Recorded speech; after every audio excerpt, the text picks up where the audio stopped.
오늘 우리에게 주신 하나님의 말씀은 에스겔서 24장 15절에서 27절까지입니다. 사실 에스겔서 24장 15절에서 27절까지는 우리가 전에 한 적이 있습니다. 그러나 오늘은 조금 더 다른 각도에서 말씀을 보고자 합니다. 사실 오늘의 말씀은 에스겔서론 8번째였습니다. 그런데 이처럼 에스겔서를 다 마치는 순간에 와서야 비로소 이것을 할 수 있게 되었습니다. 그만큼 오늘 설교는 정말 제가 전하기에 또 준비하는데 너무너무 어려웠던 본문입니다. 제목을 다 함께 읽어보겠습니다. 1대단원 1장에서 24장의 결론. 사랑하는 아내 죽음처럼 내 눈에 기뻐하는 것을 말씀대로 과연 끊어낼 수 있을까? 아멘. 에스겔서론 8번째 시간입니다. 2025년 2월 5일 날 수요 예배 때 에스겔서론 6번째 시간으로 해서 에스겔서 24장과 33장을 한 적이 있었습니다. 제목이 벙어리 예언자의 입이 풀리는 순간 깨달아야 할 것들, 하나님의 침묵과 응답의 의미에 대해서 말씀을 나눈 적이 있습니다. 사실 오늘의 말씀은 그때 말씀에 했었던 것을 다 빼고 나머지 부분을 하도록 하겠습니다. 각도가 조금 다릅니다. 잘 기억하시기 바랍니다. 오늘은 지난번에는 어떤 본문에 대한 중심 내용이었다면 오늘은 이후에 이어지는 장을 위한 연결로서의 그런 의미가 더 강하다고 할 수 있습니다. 오늘의 말씀을 보면 사실 에스겔서 전체 중에서 제 개인적으로 가장 이해되지 않는 부분 1순위에 해당하는 부분입니다. 특별히 에스겔서 24장 16절의 말씀 때문입니다. 다 같이 읽겠습니다. 인자야 내가 내 눈에 기뻐하는 것을 한번 쳐서 빼앗으리니 너는 슬퍼하거나 울거나 눈물을 흘리거나 하지 말며. 아멘. 내 눈에 기뻐하는 것, 이것은 본문에 에스겔 선지자의 사랑하는 아내의 죽음을 이야기합니다. 그것도 한 번에, 표준세 번역은 단번에 쳐 죽여라고 번역할 정도로 끔찍한 일입니다. 그런데 이 부분을 선지자에게 하나님께서 말씀하시는 것이, 그리고 실제로 행하시는 것이, 이것이 하나님의 정의인가? 이것이 하나님의 공정인가? 라는 질문 앞에 머뭇거릴 수밖에 없기 때문입니다. 에스겔의 사랑하는 아내와 또 그와 마찬가지로 하나님의 예루살렘 성전과의 관계를 알 수 있는 곳이기 때문입니다. 저희가 오늘 예배를 시작하면서 찬양을 하나 불렀죠. 이 찬양 예배 시간에 잘 부르지 않는 찬양입니다. 604장 완전한 사랑이라는 찬양, 여러분 기억나십니까? 정말 신앙생활 오래 하신 분도 몇 번 안 부른 찬양입니다. 왜냐하면 이 찬양이 혼례 예식 때 부르는 찬양이다 보니까 예배에서 거의 사라졌습니다. 그러나 오늘의 말씀을 보면 하나님은 이런 혼인 관계로서 하나님과 예루살렘 성전, 그리고 하나님과 우리 백성들의 관계를 설명해 주시는 말씀이기도 합니다. 에스겔서 24장 15절 여호와의 말씀이 또 내게 임하여 이르시되 인자야 내가 내 눈에 기뻐하는 것을 한 번 쳐서 빼앗으리니 너는 슬퍼하거나 울거나 눈물을 흘리거나 하지 말며. 17절 죽은 자들을 위하여 슬퍼하지 말고 조용히 단식하며 수건으로 머리를 동이고 발에 신을 신고 입술을 가리지 말고 사람이 초상집에서 먹는 음식물을 먹지 말라 하신지라. 한마디로 장례식을 통상적으로 드리는 관습에 따라서 또 하나님의 명하신 여러 가지 규례를 따라서 하지 말라는 겁니다. 18절 내가 아침에 백성에게 말하였더니 저녁에 내 아내가 죽었으므로 아침에 내가 받은 명령대로 행하매. 이 18절의 말씀을 보면 에스겔은 하나님의 명령을 받았을 때 이렇게 빨리 발생하리라고는 생각 못했던 것 같습니다. 아침에 백성에게 말하였는데 저녁에 갑자기 아내를 잃었습니다. 그래서 아침에 내가 받은 명령대로 행했다라고 말하고 있습니다. 아침에 내가 받은 명령대로 행한다는 것 자체가 쉬운 일일까요? 우리가 이미 17절의 말씀을 읽었습니다. 우리가 흔히 알고 있는 바대로는 제사장은 장례식에 참여하지 않습니다. 그러나 예외적으로 가족의 장례식은 신명기에도 참여할 수 있게 되어 있습니다. 그 정도로 매우 이 명령은 전통적인 제사장의 율법하고도 다른 명령입니다. 19절 백성이 내게 이르되 내가 행하는 이 일이 우리와 무슨 상관이 있는지 너는 우리에게 말하지 아니하겠느냐 하므로 20절 내가 그들에게 대답하기를 여호와의 말씀이 내게 임하여 이르시되 21절 다 같이 읽겠습니다. 너는 이스라엘 족속에게 이르기를 주 여호와의 말씀에 내 성소는 너희 세력의 영광이요 너희 눈의 기쁨이요 너희 마음에 아낌이 되거니와 내가 더럽힐 것이며 너희의 버려둔 자녀를 칼에 엎드려지게 할지라 너희가 에스겔이 행한 바와 같이 행하여 입술을 가리지 아니하며 사람의 음식물을 먹지 아니하며 수건으로 머리를 동인 채 발에 신을 신은 채로 두고 슬퍼하지도 아니하며 울지도 아니하되 죄악 중에 패망하여 피차 바라보고 단식하리라. 이같이 에스겔이 너희에게 표징이 되리니 그가 행한 대로 너희가 다 행할지라. 이 일이 이루어지면 내가 주 여호와인 줄을 너희가 알리라 하라 하셨느니라. 아멘. 이렇게 말씀을 전합니다. 여기서 보면 분명하게 하나님이 먼저 밝히시는 게 있습니다. 하나님 너무하잖아요 라고 하는 데 있어서 하나님께서는 너무하지라는 것에 동의를 하시는 것 같습니다. 왜냐하면 21절에 이렇게 이야기하기 때문입니다. 내 성소는 너희 세력의 영광이요 너희 눈의 기쁨이요 너희 마음에 아낌이 되거니와 라는 말을 통해서 부인이 곧 하나님께 있어서는 성소라고 이야기하는 것이기 때문입니다. 너희 세력의 영광이요 너희 눈의 기쁨이요 너희 마음에 아낌이 되는 것 못지않게 하나님에게도 영광이고 기쁨이요 또 마음에 아낌이 되는 것이라는 것을 우선적으로 명확히 하고 있습니다.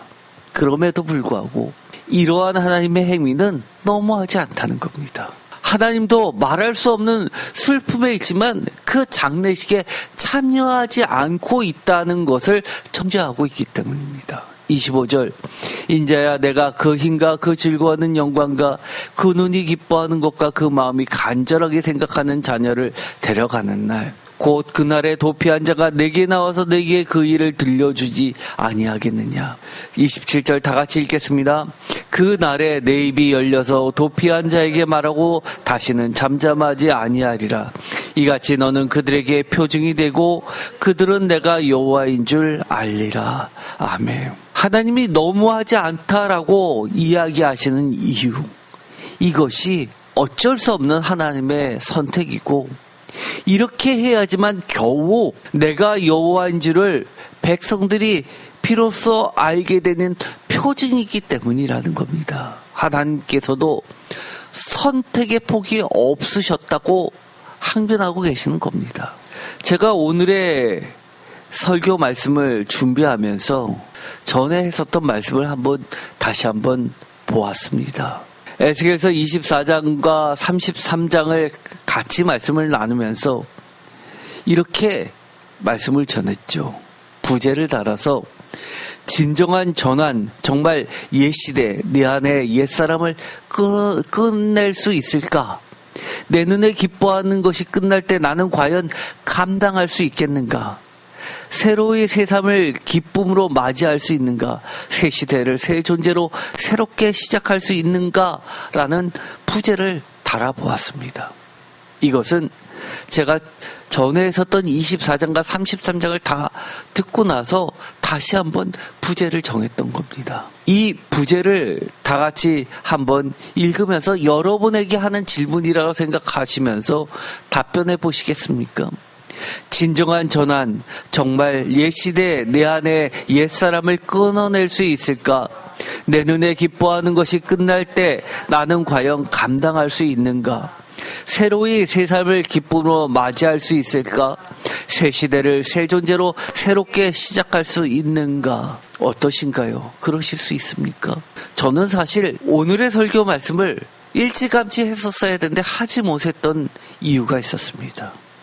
정말 내 안에 내 눈에 기뻐하는 것이 사라질 때 과연 나는 감당할 수 있었을까? 라고 생각해보면 감당 못할 것 같습니다.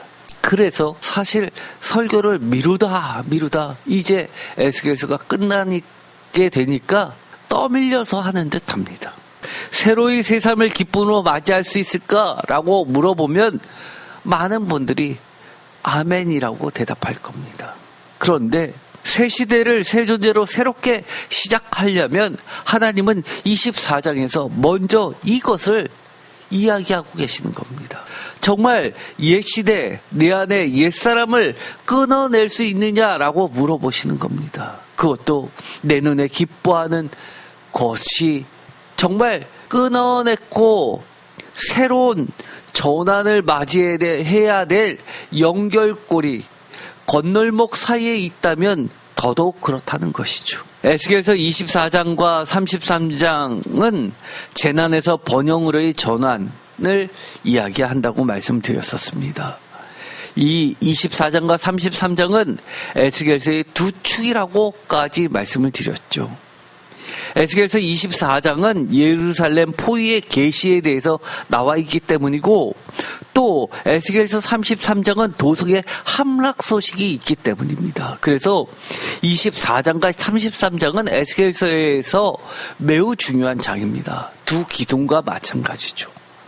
예루살렘 포위, 도성의 함락, 이 두 가지는 지금도 유대인들이 슬픔의 날로 절기를 삼아서 6월절이나 초막절처럼 그렇게 애곡할 정도로 중요한 절기로 삼고 있는 날입니다. 이 24장과 33장을 어떤 학자는 전환점이라고 이야기할 정도입니다. 옛세상의 끝과 새 시대의 시작을 알리는 중요한 본문이라고 이야기합니다. 아까도 말씀드렸지만 이처럼 에스겔서 24장 16절에 있는 이러한 하나님의 선택이 정말 하나님의 정의인가? 꼭 이렇게 해야만 알아들을 수 있었을까? 하나님이 여호와이심을 알 수 있는 방법이 이거 말고는 없었을까라고 되묻게 되는 것은 솔직한 심정입니다. 에스겔서 24장 15절에서 27절은 그야말로 에스겔서 첫 번째 대단원을 마감하는 역할을 하게 됩니다. 제1대단원이라고 했던 것은 1장 1절에서 24장 27절까지 언약 백성의 죄와 이에 대한 하나님의 징벌을 다루었고 이 대단원이라고 하는 것은 25장 1절에서 32장 32절까지 이방 민족들에 대한 심판, 열방에 대한 심판 이야기가 계속되었습니다. 이것은 언약 백성의 죄와 맞물려 있는 이야기였죠. 열방에까지 이어지고 있습니다. 제3대단원은 33장 1절에서 39장 29절까지 이스라엘의 구원을 이야기합니다. 확실하게 전환을 이루고 계시죠. 제4대단원은 특별판 부록판으로서 에스겔서의 하이라이트라고 말씀을 드렸습니다. 에스겔서 전체의 주제 하나를 뽑으라고 한다면 저는 이 부분을 뽑는다고까지 말씀을 드렸습니다. 바로 새 성전이었죠. 에스겔서 40장 1절에서 48장 35절까지였습니다. 본문을 위한 이해를 위한 설명을 드리자면 먼저 에스겔서 26장 16절을 이해해야 하지만 사실 오늘의 본문은 이해됩니다. 그러나 제가 전에 했었던 설교에 본문에 대한 설명이 자세히 했기 때문에 오늘은 요점만 말씀을 드리도록 하겠습니다. 학자들은 이런 부분을 여러 가지로 설명하는데 첫 번째 이것은 선지자적 표적, 예표라는 겁니다. 특별히 에스겔서 24장 24절에 에스겔이 너희에게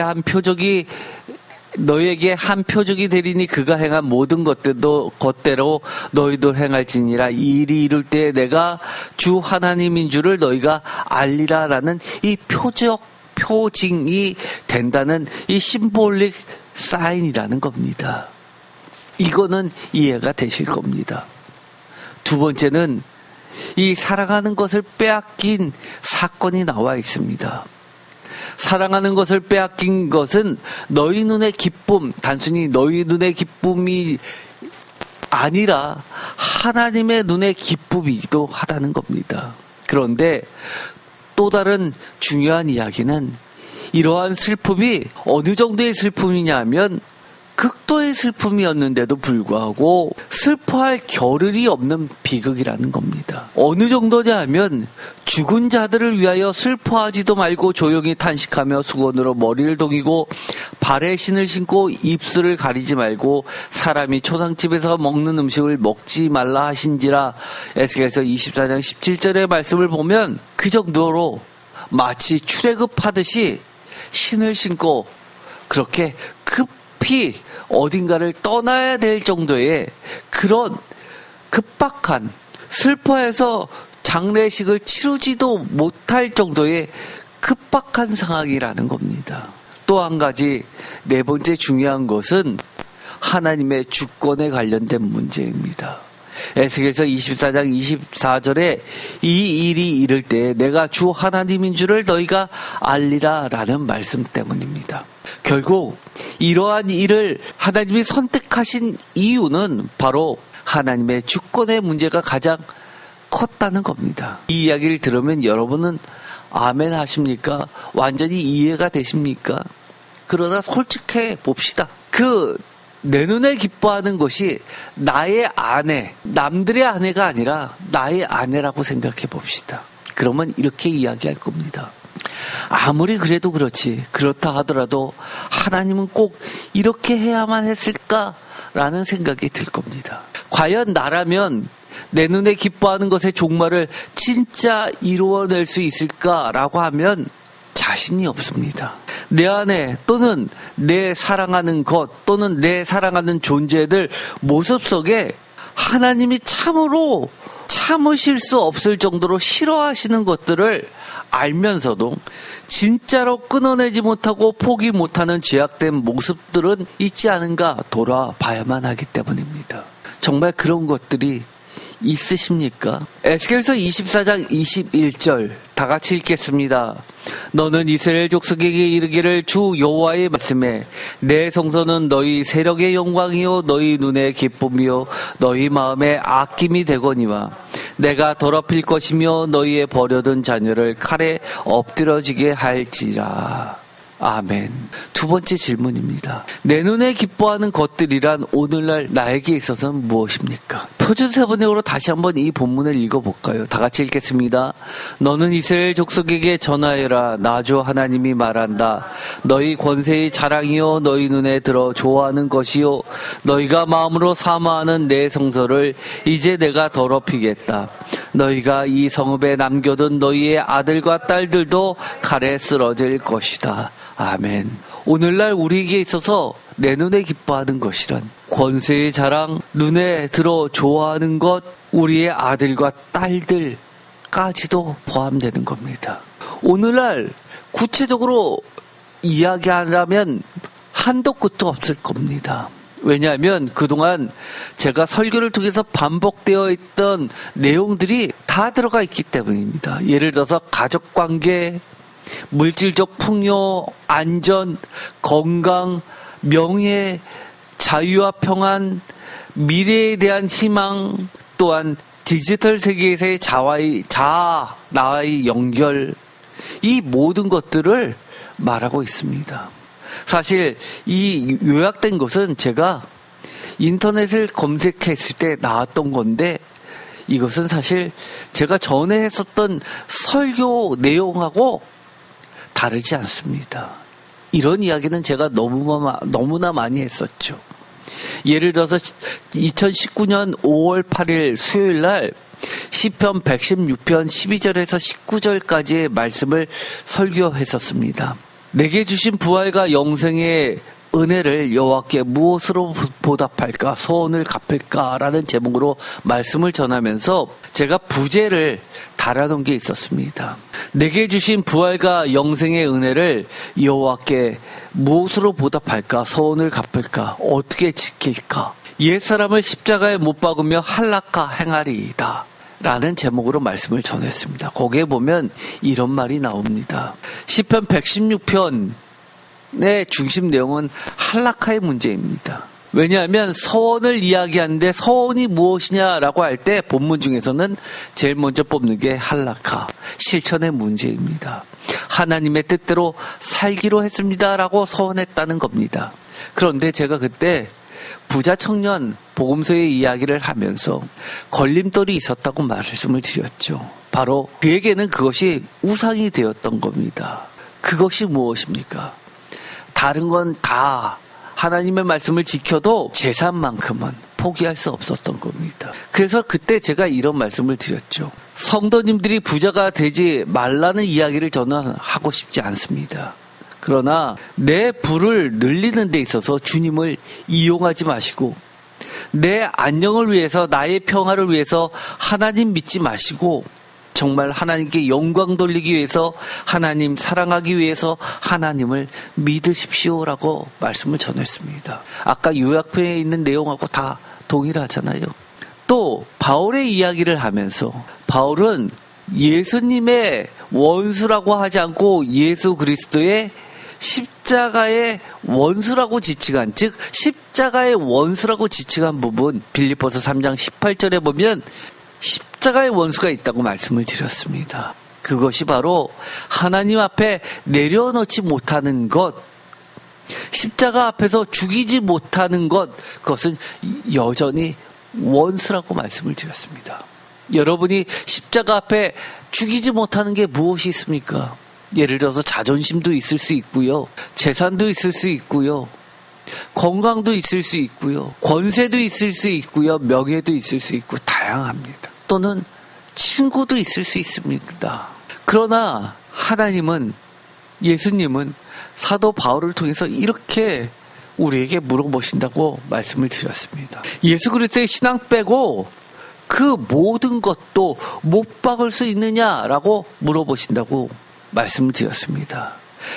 그 모든 것을 십자가에 못 박을 수 있을 때 비로소 새롭게, 정말 새롭게 태어날 수 있다는 겁니다. 바울의 십자가는 주님의 영생과 부활을 우리에게 주시는 선물로서 하나님의 방식은 십자가 말고는 부활과 영생을 줄 방법이 없다는 겁니다.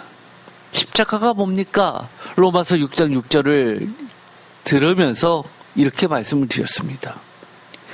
우리를 죽이는 것이 바로 십자가입니다. 예수님이 죽은 것이 십자가이기도 하고 예수님이 죽으심으로써 우리를 살리신 것도 십자가입니다. 반대로 우리가 영생과 부활로 하나님의 능력으로 복음으로 새로운 존재로 거듭나는 곳도 바로 십자가입니다. 우리를 죽이는 곳입니다. 반드시 옛 설교를 다시 한번 들어보시기 바랍니다. 제가 링크를 해 두었습니다. 우리는 이것을 통해서 반드시 기억해야 될 것이 있습니다.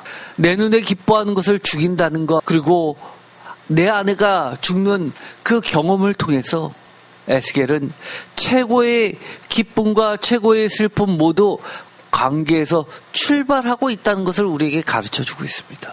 왜냐하면 최고의 슬픔, 이것은 다른 것이 아니라 가장 최고의 기쁨인 최고로 소중한 관계의 상실이 곧 최고의 슬픔이기 때문입니다. 이것은 어떤 것이 더 소중하냐의 문제이기도 합니다. 무엇과 누구와 더 중요하냐, 가깝냐, 포기할 수 없냐, 더 깊은 관계냐, 끊을 수 없는 관계냐, 이런 문제가 가장 큰 슬픔을 나타내고 있기 때문입니다. 여러분에게도 무엇이 더 소중하냐, 더 가깝냐라고 했을 때 도저히 포기할 수 없는 것이 있을 겁니다. 어떤 분들은 흔히 자녀를 꼽습니다. 그러나 자녀 말고도 여럿이 있을 수 있습니다. 어떤 분들은 자녀보다도 다른 것이 더 소중하신 분들 많이 있습니다. 이처럼 사랑의 대상이냐 우상이냐 사실 분리하기는 어렵지만 우리 대부분은 이 사랑의 대상과 우상의 경계선을 넘나드는 불완전한 신앙인들의 한계를 가지고 사는 존재들입니다. 성경에서도 보면 이 사랑의 대상이 조금만 더 나아가면 우상이 돼버립니다. 사랑이 아니라, 진짜 사랑이 아니라 끊임없는 내 자신에 대한 사랑, 나의 욕심의 극대치가 사랑이라는 미명 아래서 우상으로 둔갑하는 경우를 많이 보게 됩니다. 그래서 자식 건드리면 신앙이고 교회고 보이지 않는 사람들 너무 많이 있습니다. 마찬가지로 사업이 중요한 사람은 사업 건드리면 교회고 목사고 신앙이고 눈에 보이지 않는 사람들이 있습니다. 자존심 건드려도 마찬가지고요. 자존심 상했다고 교회 뛰쳐나가는 사람도 많이 있습니다. 교회만 뛰쳐나가고 다른 교회에서 신앙생활 잘하면 괜찮게요. 아예 하나님 잃어버리는 사람들 많이 있습니다. 이처럼 사랑의 대상이냐 우상이냐의 경계선을 수도 없이 넘나들고 있습니다. 내가 기뻐하지만 끊어내야 할 것이 있다면 진짜 종말을 구할 수 있는 비결은 무엇인가? 이것이 바로 오늘 설교 말씀의 중심 내용입니다. 결론적으로는 이렇게 말할 수 있습니다. 인간적으로는 불가능합니다. 그러면 설교 왜 하세요? 라고 물어볼 수도 있겠지요. 그러나 이 사실을 인정하지 않는 이상 우리는 계속해서 실패만 반복하고 후회만 쌓일 뿐입니다. 인정할 건 인정해야죠. 인간적으로는 불가능합니다. 저보고 아무리 수많은 논리로 설득하려고 해도 사실 내 눈에 가장 기뻐하는 것, 소중한 것 포기하라면 포기할 수 없습니다. 그러면 어쩌라고요? 라고 물어보실 수 있을 겁니다. 저는 이렇게 답변 드리고 싶습니다. 오직 하나님의 성령의 강권하심으로만 가능하다고 말씀드리고 싶습니다. 사실 이래서 제가 설교를 미루다 지금 하게 된 겁니다. 저도 자신이 없기 때문입니다. 제가 전에 했었던 2025년 2월 5일 수요일 날 에스겔서 서론 6번째 시간에 이렇게 말씀을 드렸습니다. 새로운 삶이란 다 같이 읽어볼까요? 하나님의 임재의 회복을 통해서만 가능하다라고 말씀을 드렸습니다. 이것이 정답입니다. 하나님의 임재의 회복을 통해서만 사실 가능합니다. 에스겔서 43장 1절에서 5절까지의 말씀입니다. 하나님의 임재가 성전의 지성소로 되돌아오는 것으로 에스겔의 예언의 대다돈의 막이 내려지는 것을 통해서 우리에게 가르쳐주고 있습니다. 하나님의 명령을 따라 산다는 것은 쉽지 않습니다. 하나님이 침묵하신다고 못 알아들으면 그것은 하나님과 나 사이에 괴리감이 있다는 겁니다. 하나님이 침묵하셔도 하나님의 뜻을 분명하게 우리에게 알려주십니다. 걱정하지 마세요. 우리가 늘 하나님 앞에 어떤 마음을 갖고 살면 됩니까? 하나님을 경외하고 두려워하고 하나님의 말씀을 늘 지켜 살려고 애쓰기만 하면 되는 겁니다. 라고 말씀을 드리고 기도하고 마쳤습니다. 우리의 힘으로는 불가능합니다. 하나님의 임재하심으로 회복이 되어야 됩니다. 그러면 첫 번째 제가 제안을 드리고자 합니다. 그때 설교의 후속판이라고 할 수 있습니다. 첫 번째, 성령의 인도하심 받기입니다. 이것은 제가 성화 관련된 설교를 많이 했죠. 다시 한번 들어보시기 바랍니다. 성령의 인도하심이 필요합니다. 두 번째 제안, 하나님의 마음을 이해해야 합니다. 하나님과의 관계가 깊어지면 깊어질수록 더 이해할 수 있는 깊이가 달라지기 때문입니다. 하나님의 절대 주권 아래 나의 모든 것이라는 게 뭘까요? 슬픈 감정, 이해 불가능한 것까지도 맡기는 겁니다. 제가 그랬죠. 오늘의 이 에스겔서의 말씀은 사람의 논리 갖고는 이해 불가능합니다. 그런데 하나님의 절대 주권 아래 맡긴다면 가능한 겁니다. 예를 들어서 욥기 4장 9절과 20절에서 21절까지 보면 하나님에 대해서 이렇게 이야기합니다. 이것은 전에도 이야기했지만 지난 시간에 엘리바스 기억나시죠? 욥의 세 친구 중에서 나이가 많은 장로 신앙인이었습니다.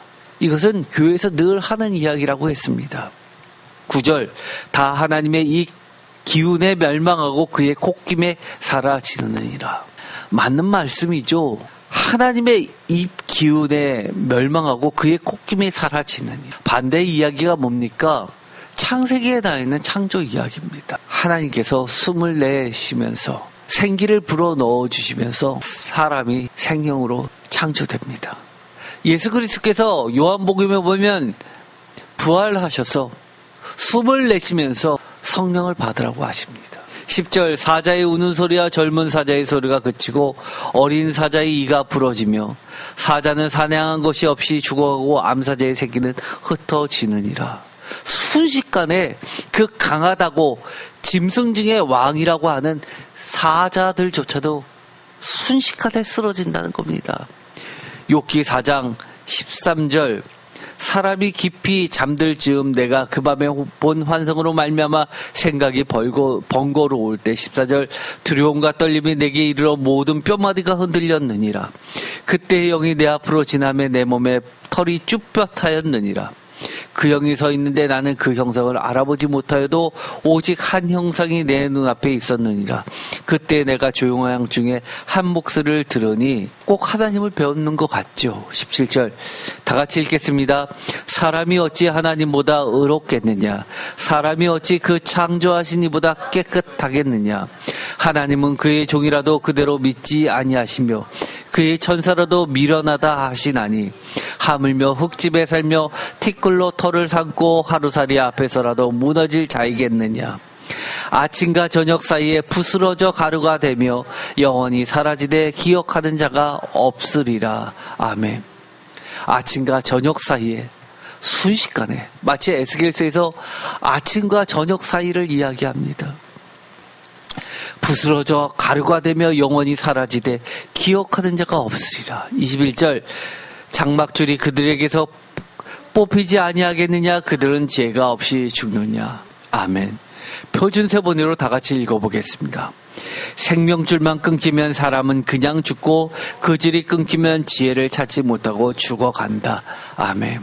생명줄만 끊기면 생명 하나님의 주권 아래에 있다는 것. 에스겔서의 내 눈에 기뻐하는 아내의 생명조차도 예루살렘 성 안에 있는 내 자녀의 생명조차도 하나님의 손 안에 있다는 겁니다.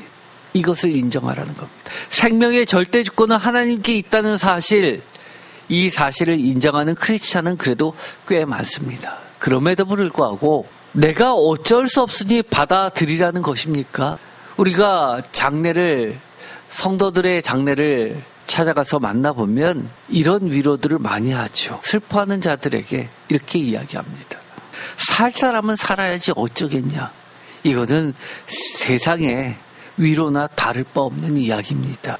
세상의 진리처럼 회자되는 시간이 약이야 라든지 못 살 것 같아도 사라지는 게 인생이야 라는 식처럼 시간은 결코 약이 될 수 없을 뿐만 아니라 살다 보니 사라지더라도 답이 될 수 없습니다.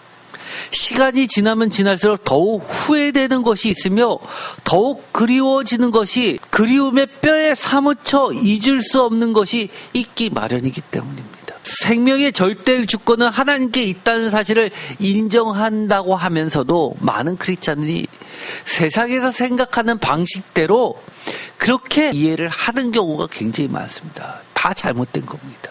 생명의 주관자이신 하나님께서 선택하시고 허락하신 뜻과 의도를 이해하고 받아들이는 것이 참된 신앙인입니다. 왜냐하면 참된 위로자는 오직 하나님뿐이시기 때문에 나보다도 더 나를 사랑하시는 분도 하나님 한 분뿐이시기 때문이고 내 사랑하는 이들, 내가 해줄 수 있는 것보다 더 좋은 곳으로 줄 수 있는 분 또한 하나님 한 분밖에 안 계시기 때문입니다.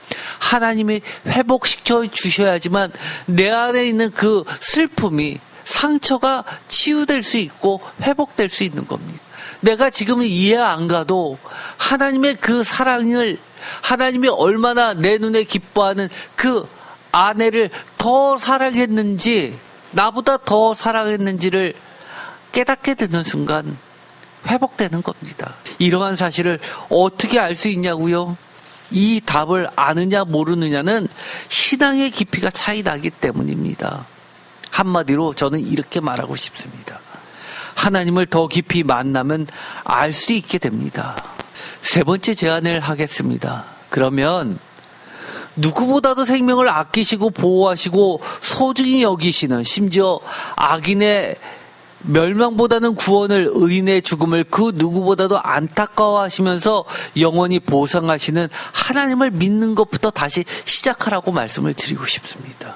무슨 말로 위로가 되겠습니까? 그런데 하나님이 위로해 주시지 않으면 그 위로는 참된 위로가 될 수 없을 겁니다. 그때 이것을 기억했으면 좋겠습니다. 우리의 형편을 너무나도 잘 알고 계시는 하나님을 기억했으면 좋겠습니다. 예를 들어서 이겁니다. 밧세바 사건을 통해서 영원한 미제 사건, 완전한 범죄로 남을 뻔했던 다윗을 책망하시는 하나님을 보시기 바랍니다. 사무엘하 12장 1절, 여호와께서 나단을 다윗에게 보내시니 그가 다윗에게 가서 그에게 이르되 한 성읍에 두 사람이 있는데 한 사람은 부하고 한 사람은 가난하니, 한 명은 부자고 이야기합니다. 2절, 그 부한 사람은 양과 소가 심히 많으나, 3절, 가난한 사람은 아무것도 없고 자기가 사서 기르는 작은 암양 새끼 한 마리뿐이라. 그 암양 새끼는 그와 그의 자식과 함께 자라며 그가 먹는 것을 먹으며 그의 잔으로 마시며 그의 품에 누움으로 그에게는 딸처럼 되었거늘. 4절, 어떤 행인이 그 부자에게 오매, 손님이 찾아왔다는 거죠. 부자가 자기에게 온 행인을 위하여 자기의 양과 소를 아껴 잡지 아니하고, 엄청난 부자인데도 자기의 양과 소를 아껴 잡지 아니하고 가난한 사람의 양 새끼를 빼앗아다가 자기에게 온 사람을 위하여 잡았나이다 하니, 이러면서 질책하십니다. 이 이야기를 들으면 어떤 생각이 드십니까? 하나님이 모르실 것 같아요. 얼마나 소중하다는 걸 모르실 것 같아요. 아세요? 나보다 더 잘 아십니다. 하나님 알고 계세요. 하나님 모르시는 분 아닙니다. 아무것도 없고 그의 자식과 함께 자라며 그가 먹는 것을 먹으며 그의 잔으로 마시며 그의 품에 누우는 것, 그 정도로 사랑하다는 것 아십니다. 또 마태복음 10장 28절에 보면 이런 말씀이 나오죠. 너무 잘 알고 계시는 말씀입니다. 몸은 죽어도 영혼은 능히 죽이지 못하는 자들을 두려워하지 말고 오직 몸과 영혼을 능히 지옥에 멸하실 수 있는 이를 두려워하라. 29절 다 같이 읽겠습니다. 참새 두 마리가 한 아사리온에 팔리지 않느냐. 그러나 아버지께서 허락하지 아니하시면 그 하나도 땅에 떨어지지 아니하리라. 너희에게는 머리털까지 다 세신 바 되었나니 두려워하지 말라. 너희는 많은 참새보다도 귀하니라. 아멘. 표준세 번역은 31절에 더 귀하다라고 이야기합니다. 하나님 알고 계세요. 하나님은 절대 주권을 가지고 우리의 머리털까지 다 사신 바 되셨습니다. 누가복음 21장 16절, 심지어 부모와 형제와 친척과 벗이 너희를 넘겨주어 너희 중에 몇을 죽이게 하였고. 성경에 이런 말씀이 있는 줄 모르시는 분들 굉장히 많습니다. 부모와 형제와 친척과 벗이 너희를 넘겨주어 너희 중에 몇을 죽이게 하는 시대, 우리는 그 시대에 살고 있습니다. 많은 대부분의 기독교인들은 행복한 가정 속에서 살고 있어서 이런 말씀이 별로 와닿지 않습니다. 그러나 이것은 성경에 있는 말씀입니다. 그런데 17절 이렇게 이야기하십니다. 또 너희가 내 이름으로 말미암아 모든 사람에게 미움을 받을 것이나, 18절 다 같이 읽겠습니다. 너희 머리털 하나도 상하지 아니하리라. 아멘. 하나님 이런 분이십니다. 하나님의 주권은요, 알고 계시고 지켜주십니다. 19절 너희의 인대로 너희 영혼을 얻으리라. 아멘. 표준세 번역은 이렇게 이야기합니다. 너희는 참고 견디는 가운데 너희의 생명을 얻어라. 아멘. 우리 눈에는 생명을 잃는 것처럼 보이지만 하나님은 뭐라고 말씀해 주십니까? 생명을 얻게 해 주신다고 이야기합니다. 이건 굉장히 중요한 말씀입니다. 하나님께 생명이 있다. 생명의 주권자이시라는 사실을 우리가 놓쳐서는 안 되는 겁니다. 마태복음 6장 27절 너희 중에 누가 염려함으로 그 길을 다 같이 읽겠습니다. 한 자라도 더할 수 있겠느냐. 이 한 자라도 더할 수 있냐라는 이 수고는 이렇게 표준세 번역은 바꿔 번역합니다. 다 같이 읽겠습니다. 너희 가운데서 누가 걱정한다고 해서 제 수명을 한순간인들 늘릴 수 있느냐. 아멘. 그 길을 한 자라도 더할 수 있느냐를 제 수명을 한순간인들 늘릴 수 있느냐라고 번역합니다. 생명이 누구한테 있습니까? 하나님께 있습니다. 생명은 하나님께 있을 뿐만 아니라 생명을 지켜주시고 잃었던 생명도 다시 얻게 하시는 분은 하나님이라고 이야기를 하시는 겁니다. 누가요? 예수님이. 마태복음 6장 31절 그러므로 염려하여 이르기를 무엇을 먹을까 무엇을 마실까 무엇을 입을까 하지 말며 32절 이는 다 이방인들이 구하는 것이라. 다 같이 읽겠습니다. 너희 하늘 아버지께서 이 모든 것이 너희에게 있어야 할 줄을 아시느니라. 그런즉 너희는 먼저 그의 나라와 그의 일을 구하라. 그리하면 이 모든 것을 너에게 더하시리라. 그러므로 내일을 위하여 염려하지 말라. 내일 일은 내일이 염려할 것이요 한날의 괴로움은 그날로 족하니라. 아멘. 하나님께서 모양과 형편을 다 책임져 주신다는 이야기 아닙니까? 이번 제안에서 제가 이렇게 말씀을 드렸습니다. 하나님을 제대로 알자고 했습니다. 왜냐하면 하나님을 알면 알수록 하나님을 더 깊이 알면 알수록 하나님의 사랑이 더 가까워지기 때문입니다. 생명 하나님께 있지만 생명 우습게 보시는 하나님 아니십니다. 어디까지요? 악인의 죽음조차 기뻐하지 아니하시는 하나님입니다. 에스겔서 18장 23절 다 같이 읽겠습니다. 주 여호와의 말씀이니라. 내가 어찌 악인이 죽는 것을 조금인들 기뻐하랴. 그가 돌이켜 그 길에서 떠나 사는 것을 어찌 기뻐하지 아니하겠느냐. 표준세 번역으로도 읽어보겠습니다. 나 주 하나님의 말이다. 악인이 죽는 것을 내가 조금이라도 기뻐하겠느냐. 오히려 악인이 자신의 모든 길에서 돌이켜서 사는 것을 내가 참으로 기뻐하지 않겠느냐. 아멘. 사는 것을 더 기뻐하십니다. 그런데도 불구하고 내 눈에 기뻐하는 것을 앗아가실 때는 그만한 이유가 있으시고 또 데려가는 그 기뻐하는 것은 자녀는 하나님의 백성은 하나님의 책임져 주시고 다시 살려주십니다.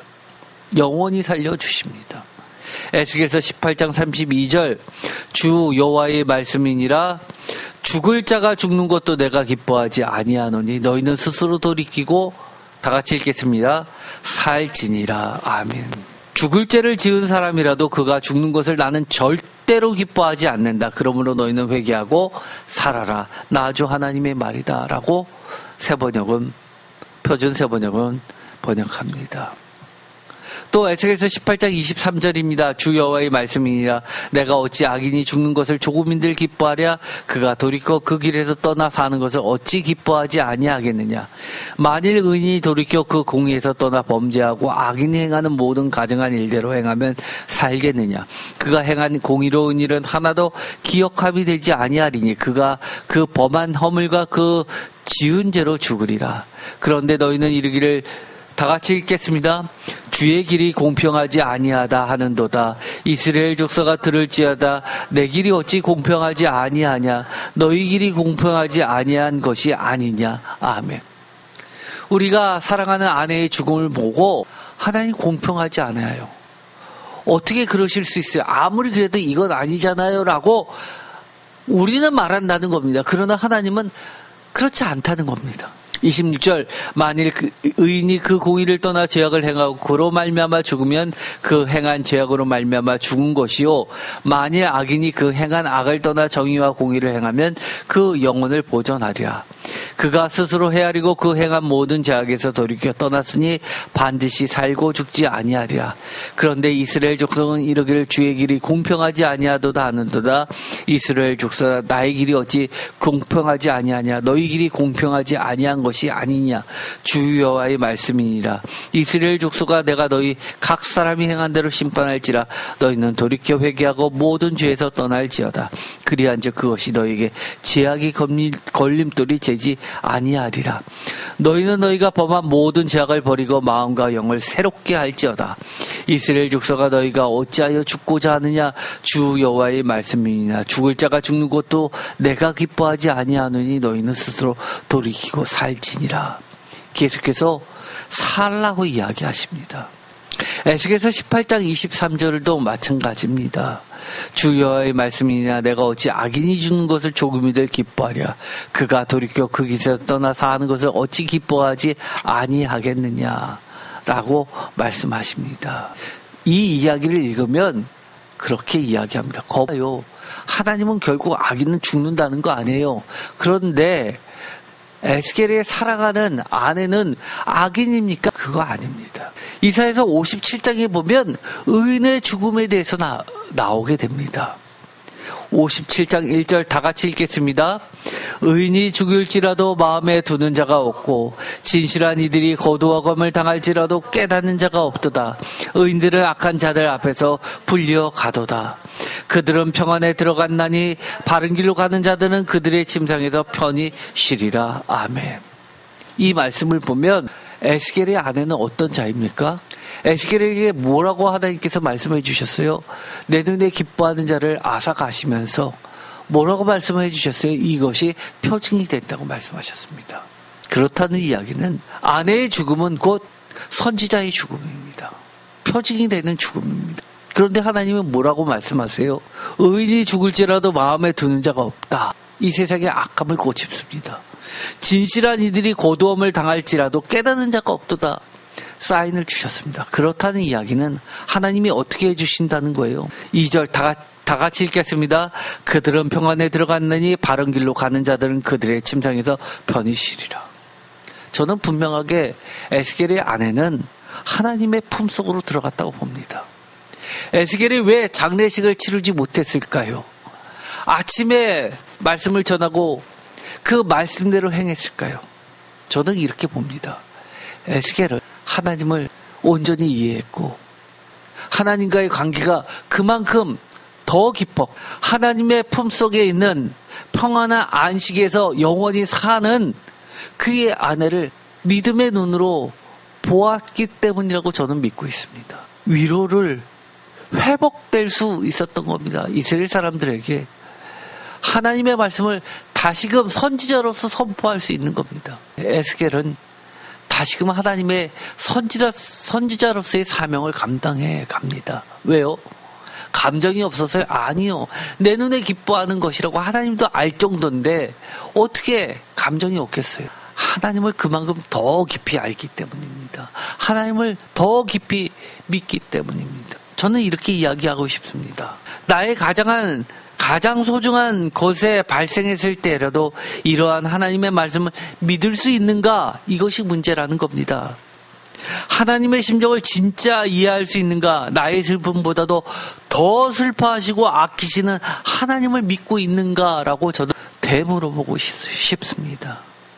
오늘은 여기까지 시간상 하도록 하고 나머지는 수요일날 하도록 하겠습니다. 그러나 제가 오늘 이렇게 말씀드리는 것은 우리의 슬픔보다도 나의 슬픔보다도 더 크신 하나님의 슬픔을 우리는 보아야만 한다는 겁니다. 그것이 믿음의 길입니다.